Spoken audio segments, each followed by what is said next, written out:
नमस्कार साथियों, एग्जाम गज में आप सभी का स्वागत है। आज हम लोग करंट अफेयर्स के सीरीज को आगे बढ़ाते हैं और चलिए आज का पहला प्रश्न देखते हैं हम लोग। पहला प्रश्न है कि निम्नलिखित में से किस टीम ने रणजी ट्रॉफी 2025-26 जीता है। यहाँ ऑप्शंस दिए गए हैं: कर्नाटक, जम्मू कश्मीर, पश्चिम बंगाल और उत्तराखंड। तो दोस्तों सबसे पहले जम्मू कश्मीर टीम ने पहली बार इस खिताब को अपने नाम किया है। ठीक है, कौन सी टीम ने?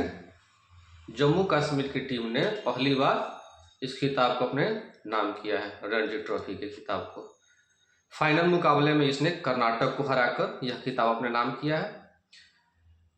प्लेयर ऑफ द सीरीज इस टूर्नामेंट के औकीब नबी रहे हैं और फाइनल का man of the match Shubham Pundir को चुना गया है। ठीक है, चलिए दोस्तों अगले प्रश्न की ओर बढ़ते हैं। अगला प्रश्न है कि निम्नलिखित में से किस सांसद द्वारा लोकसभा में निजी विधेयक पेश किया गया है। तो यहाँ ये कूट वाला प्रश्न है, इसमें दिया गया है शशि थरूर, कृष्ण प्रसाद, तेनेत्ती और राजीव प्रताप रूढ़ी और सुप्रिया सुले। यहाँ ऑप्शन ए है 1 और 2, बी है 3 और 4, सी है 1, 2 और 3 और डी 1, 2, 3, 4 यानी सभी। तो इसका सही आंसर हो जाएगा सभी, क्योंकि इसमें से चारों सांसद ने किसी न किसी विधेयक को एक एक करके पेश किया हुआ है। अब यह दोस्तों देख लेते हैं कि प्राइवेट मेंबर बिल यानी निजी विधेयक जो होता है वो क्या होता है। तो देखिए दोस्तों, कोई भी विधेयक जब किसी मंत्रिमंडल के द्वारा या किसी मंत्री के द्वारा नहीं पेश करके किसी भी सांसद के द्वारा संसद में पेश किया जाता है तो उसको प्राइवेट मेंबर बिल कहा जाता है, यानी कि निजी विधेयक कहा जाता है। साथ ही यदि कोई बिल किसी मंत्री के द्वारा प्रस्तुत किया जाता है तो उसको गवर्नमेंट बिल कहा जाता है। ठीक है, यहाँ देख रहे हैं आप लोग दोस्तों, यही अंतर है।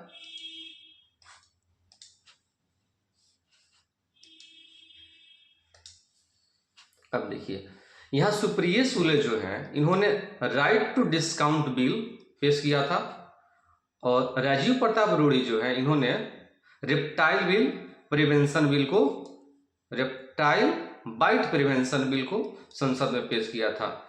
इसके साथ ही शशि थरूर द्वारा वैवाहिक बलात्कार को अपराध बनाने हेतु संशोधन विधेयक संसद में पेश किया गया था।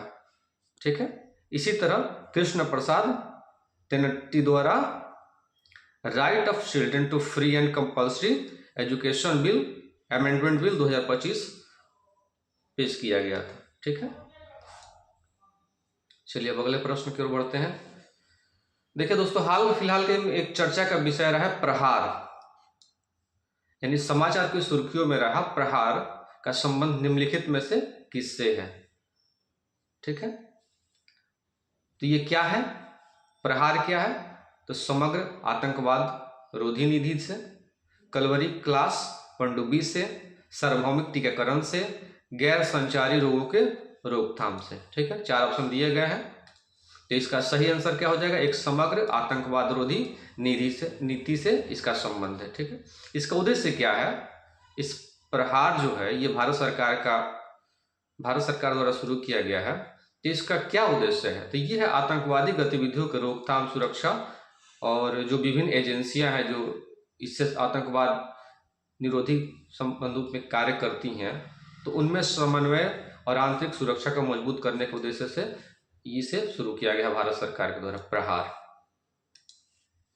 चलिए अगला प्रश्न देखते हैं। भारत में नव विकसित टीडी वैक्सीन का संबंध किस रोग की रोकथाम से है? यहाँ ऑप्शन दिया गया है टेटनस और डिप्थीरिया। ये कूट वाला प्रश्न है, इसमें क्या एक सही है या दोनों सही है या सिर्फ 2 सही है या दोनों में से कोई भी सही नहीं है? तो इसका संबंध किससे है दोस्तों? तो इसका संबंध देखिए किससे है, टी फॉर टिटेनस और डी फॉर डिप्थीरिया। तो टीडी का मतलब होता है, टीडी वैक्सीन का मतलब टिटनस और डिप्थीरिया दोनों से संबंधित है। ठीक है, तो इसका आंसर क्या हो जाएगा? देखिए दोनों से संबंधित है, यानी सी इसका आंसर हो जाएगा। अब यहां देखिए, पहले ये टीटी वैक्सीन के नाम से एक टीका दिया जाता था, उसी के बदले में अब टीडी वैक्सीन का उपयोग किया जा रहा है, क्योंकि यह टिटनेस के साथ साथ, ये टिटनेस का वैक्सीन पहले होता था, अब टीडी वैक्सीन हो गया है। टिटनेस के साथ साथ इसमें डिप्थीरिया का भी सुरक्षा दिया जाता है। चलिए दोस्तों, अगला प्रश्न देखते हैं। भारतीय रिजर्व बैंक के वर्तमान गवर्नर कौन है? तो इस समय संजय मल्होत्रा आरबीआई के गवर्नर हैं। ठीक है, कौन है? संजय मल्होत्रा। ये आरबीआई के 26वें गवर्नर हैं। आरबीआई की स्थापना 1935 में हुई थी और इसका राष्ट्रीयकरण जो हुआ था वो 1949 में हुआ था। और इसका मुख्यालय कहाँ है? तो मुंबई में है। आरबीआई का कार्य क्या है? तो इसका काम है मौद्रिक नीति बनाना, मुद्रा जारी करना, बैंकों का बैंक इसको कहा जाता है, सरकार का बैंक भी कहा जाता है। साथ ही विदेशी मुद्रा का भंडार का प्रबंधन जो है, भंडारण का, वो भी आरबीआई के जिम्मे ही रहता है। साथ ही मुद्रास्फीति नियंत्रण का कार्य भी आरबीआई के जिम्मे रहता है। एक चीज दोस्तों ध्यान रखिएगा कि 1 रुपये का जो नोट होता है वो वित्त विभाग द्वारा जारी किया जाता है, बाकी जो नोट होते हैं वो आरबीआई जारी करती है। अब यहाँ देखिए दोस्तों कि आरबीआई के सबसे पहले यानी प्रथम जो गवर्नर बने थे सर ऑसबॉर्न स्मिथ, पहले गवर्नर जनरल थे। अगर यही प्रश्न भारतीय के संदर्भ में पूछे कि प्रथम भारतीय कौन थे जो आरबीआई के गवर्नर बने, तो सीडी देशमुख थे। और सबसे लंबे समय तक गवर्नर जो रहे वो वेलगन रामाराव रहे थे। वर्तमान में कौन है? तो वर्तमान में गवर्नर इस समय कौन है? तो यहाँ ऑप्शन देखिए मल्होत्रा, संजय मल्होत्रा। और ये 26वें गवर्नर है, ध्यान रखिएगा। ठीक है, चलिए अगले प्रश्न की ओर बढ़ते हैं।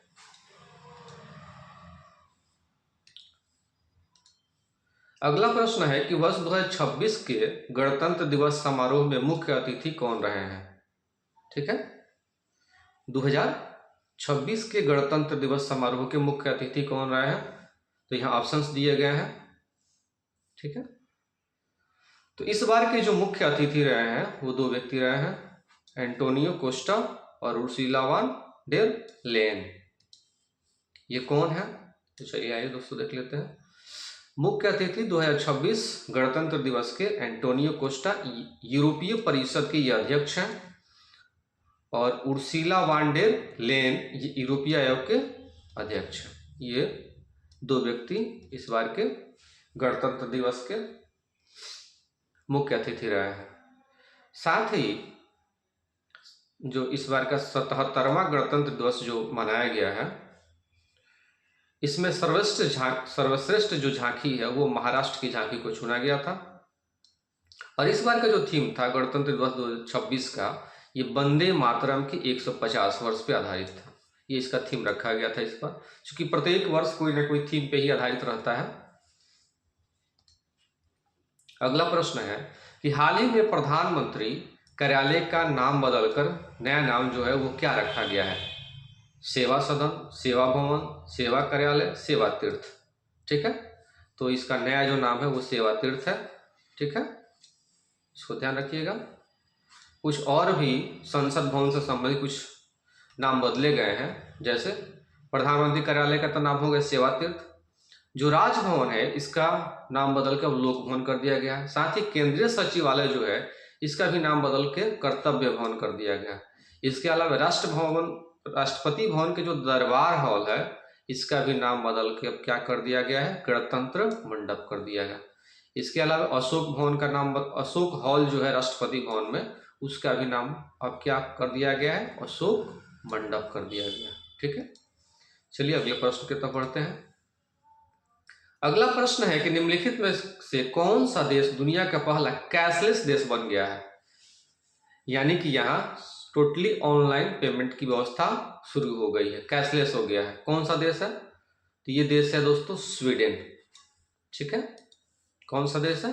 स्वीडन। आइए देख लेते हैं। स्वीडन ये यूरोपीय कंट्री है। इसकी मुद्रा क्या है? स्वीडिश क्रोना, और इसकी राजधानी स्टॉकहोम है। ठीक है, चलिए अगले प्रश्न की तरफ बढ़ते हैं। देखिए दोस्तों, हाल ही में बिहार जो कैबिनेट है इसका पुनर्गठन हुआ है, चूंकि मुख्यमंत्री नीतीश कुमार के त्यागपत्र के बाद नए मुख्यमंत्री श्री सम्राट चौधरी बने हैं और उनके कैबिनेट का विस्तार हुआ है। तो कैबिनेट विस्तार के क्रम में नए शिक्षा मंत्री जो है बिहार के, वो किनको बनाया गया है? तो मिथिलेश तिवारी को बनाया गया है। ठीक है, ये गोपालगंज जिले के अंतर्गत बैकुंठपुर विधानसभा से बिलोंग करते हैं।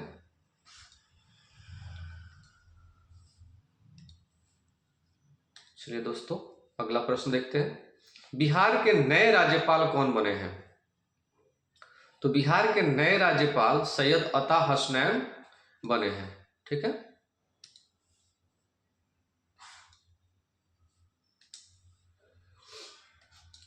अब यहाँ देखिए कुछ स्टेट है जहाँ पे नए राज्यपाल नियुक्त किए गए हैं। विष्णु देव वर्मा ये महाराष्ट्र के राज्यपाल बने हैं, सैयद अता हसनैन बिहार के, और राजेंद्र विश्वनाथ आर्लेकर केरल और तमिलनाडु, 2 जगह के ये राज्यपाल हैं अभी वर्तमान में। नंदकिशोर यादव ये नागालैंड के राज्यपाल अभी बने हैं। ठीक है, अगला प्रश्न देख लेते हैं।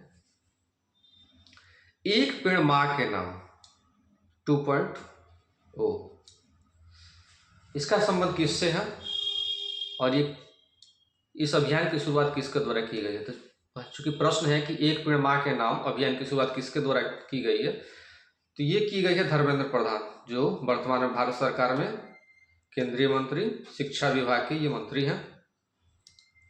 इन्हीं के द्वारा इस अभियान की शुरुआत की गई है, एक पेड़ मां के नाम।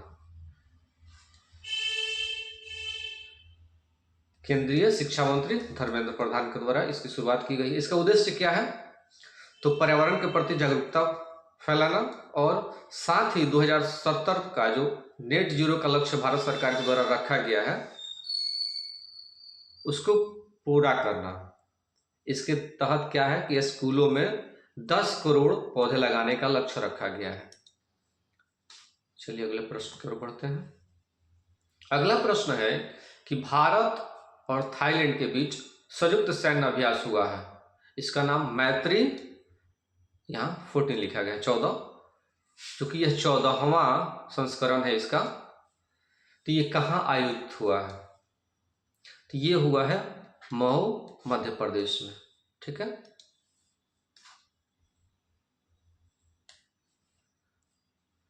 मैत्री भारत और थाईलैंड के बीच एक संयुक्त सैन्य अभ्यास है। ये दोनों देशों के बीच सामरिक, आतंकवाद विरोधी अभियान, जंगल युद्ध कौशल और संयुक्त प्रशिक्षण के उद्देश्य से इसको किया जाता है। प्रतिवर्ष इसका आयोजन किया जाता है। चलिए दोस्तों अगला प्रश्न देखते हैं। प्रधानमंत्री नरेंद्र मोदी को speaker of the Knesset medal किस देश की संसद द्वारा प्रदान किया गया है?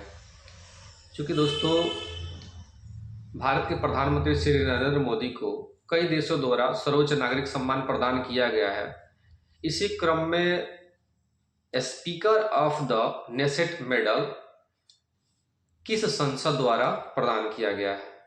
ठीक है, तो इजरायली संसद के द्वारा यह प्रदान किया गया है ये सम्मान। और ये विश्व के कुछ चुनिंदा लोगों में से एक हैं जिनको इजराइल का भी सम्मान प्राप्त है और फिलिस्तीन का भी सर्वोच्च सम्मान प्राप्त है। 2018 में इनको फिलिस्तीन का जो the grand collar of the state of the फिलिस्तीन जो सम्मान है उससे सम्मानित किया गया था, और speaker of the Knesset medal से भी इनको सम्मानित किया गया है, जो इजरायली संसद का सर्वोच्च सम्मान है। समृद्धि यात्रा का संबंध किससे है? तो देखिए दोस्तों, बिहार के जो मुख्यमंत्री श्री नीतीश कुमार रहे हैं, इन्हीं के द्वारा समृद्धि यात्रा की शुरुआत की गई थी। इसका क्या उद्देश्य था? इसका उद्देश्य था कि जो भी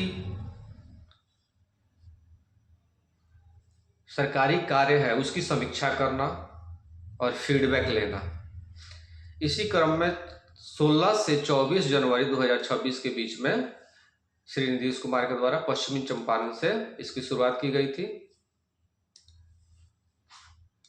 चलिए दोस्तों अगला प्रश्न देखते हैं।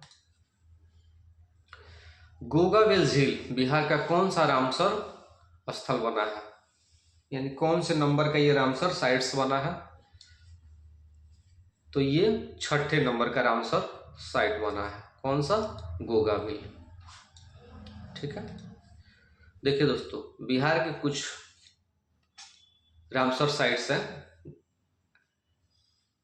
यहाँ पे दिया गया है। 6 रामसर साइट्स हैं जिनको भारत सरकार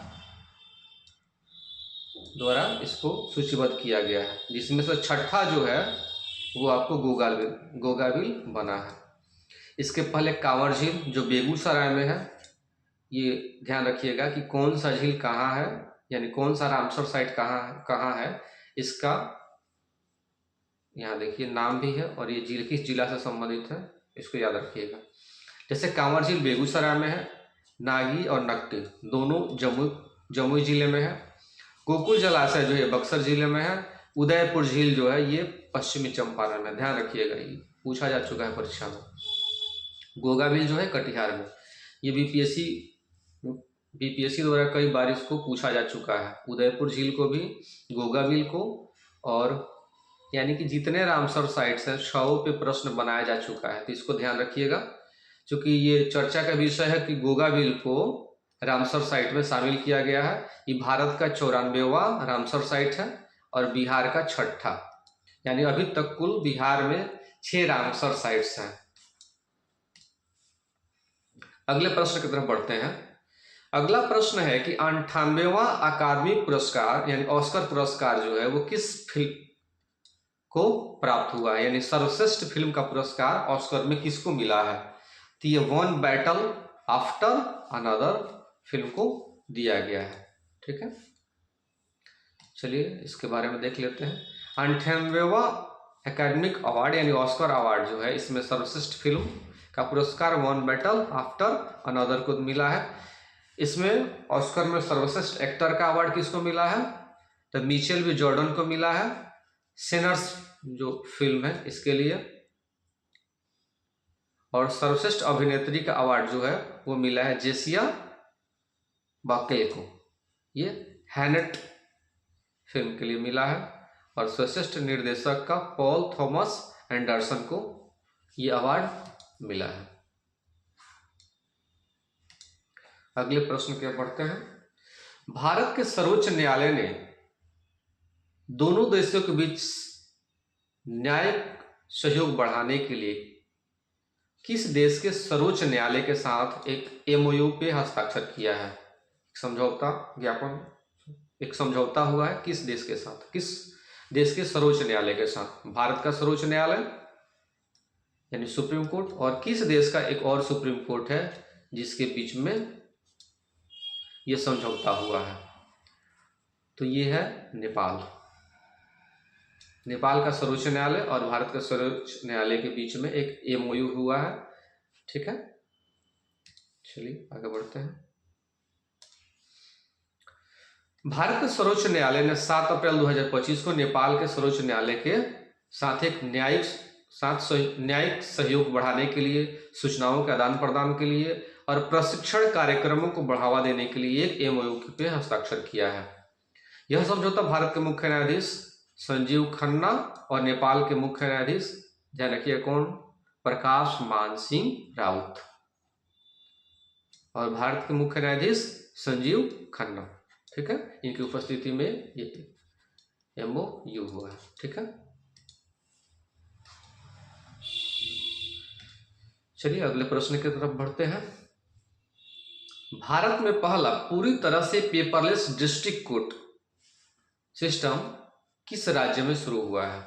कौन सा स्टेट है? किस स्टेट में शुरू हुआ है? तो ये है केरल। ये शुरुआत कहां से हुआ है? तो केरल के वायनाड जिले के कलपेट्टा में पहली बार इसकी शुरुआत की गई है, जो पूर्ण रूप से पेपरलेस होगा। ठीक है, चलिए अगले प्रश्न की ओर बढ़ते हैं। किस राज्य सरकार ने विश्व बैंक के सहयोग से स्कूली शिक्षा में सुधार के लिए सिखिया क्रांति 2.0, ध्यान रखिएगा, सिखिया क्रांति ये क्या है और किस राज्य के द्वारा शुरू किया गया है? तो ये पंजाब के द्वारा शुरू किया गया है, पंजाब स्टेट में शुरू हुआ है। ये विश्व बैंक के सहयोग से स्कूली शिक्षा में संरचनात्मक सुधार और गुणवत्ता बढ़ाने के लिए सिखिया क्रांति की शुरुआत की गई है। ये पंजाब सरकार की पहल है जो विश्व बैंक के सहयोग से कार्य कर रहा है। अगले प्रश्न की तरफ बढ़ते हैं। अगला प्रश्न है कि निम्नलिखित में से किसे भारतीय क्रिकेट कंट्रोल बोर्ड यानी बीसीसीआई का नया अध्यक्ष चुना गया है? तो बीसीसीआई के जो नए अध्यक्ष बने हैं वो मिथुन मन्हास को बनाया गया है। ठीक है, कौन बने हैं? मिथुन मन्हास। सितंबर 2025 में पूर्व दिल्ली क्रिकेटर रहे हैं ये मिथुन मन्हास।